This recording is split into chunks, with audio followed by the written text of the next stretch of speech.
সামনেই যেহেতু আমাদের বিবাহবার্ষিকী, ভেবেছিলাম কোথাও একটা ঘুরতে যাব, কিন্তু আর সেটা হলো কোথায়। তার আগেই তোমাদের বিদেশবাবু ডিউটি চলে গেছে, তোমরা অনেকেই জানো। তাই মনের ইচ্ছাটা মনেই থেকে গেল। প্রবাসীদের জীবনটা হয়তো এমনই হয়, কিছু চাইলেও হাতের কাছে সবকিছু পাওয়া যায় না। ইচ্ছা থাকা সত্ত্বেও অনেক ইচ্ছাকে বিসর্জন দিতে হয়। তাই মাসের পর মাস, বছরের পর বছর প্রবাসী স্বামীটার জন্য অপেক্ষা করতে হয়। আর যখন এই অপেক্ষার প্রহরটা শেষ হয়, তখন যে মনের মধ্যে কতটা আনন্দ হয় সেটা একমাত্র প্রবাসী স্ত্রীরাই বুঝবে। যাই হোক, তোমাদের আজকে একটা কথা না বললেই নয়। অনেকজনাই আমার কমেন্ট বক্সে এসে বলছো, তুমি যে তোমার হাজবেন্ডকে বিদেশবাবু করো, তো তোমার হাজবেন্ড থাকেটা কোথায় যে সারাক্ষণ বিদেশবাবু করো?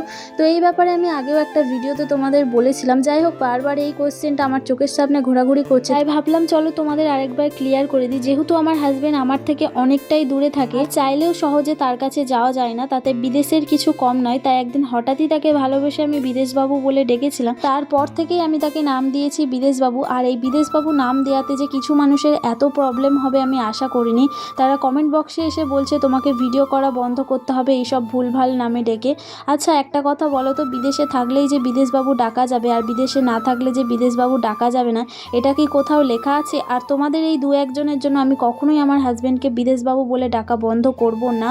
তাতে যদি তোমাদের ভিডিও দেখার ইচ্ছা হয় দেখবে, না হলে দেখবে না। কারণ তোমরা এই দু একজন বাদে তোমাদের বিদেশবাবু আর বিদেশবাবুর বউকে অনেকেই ভালোবাসে আর অনেকেই আমাদের ভিডিও দেখতে পছন্দ করে। তাই এই দু একজনের জন্য কখনোই আমি আমার কাজকে বন্ধ করব না।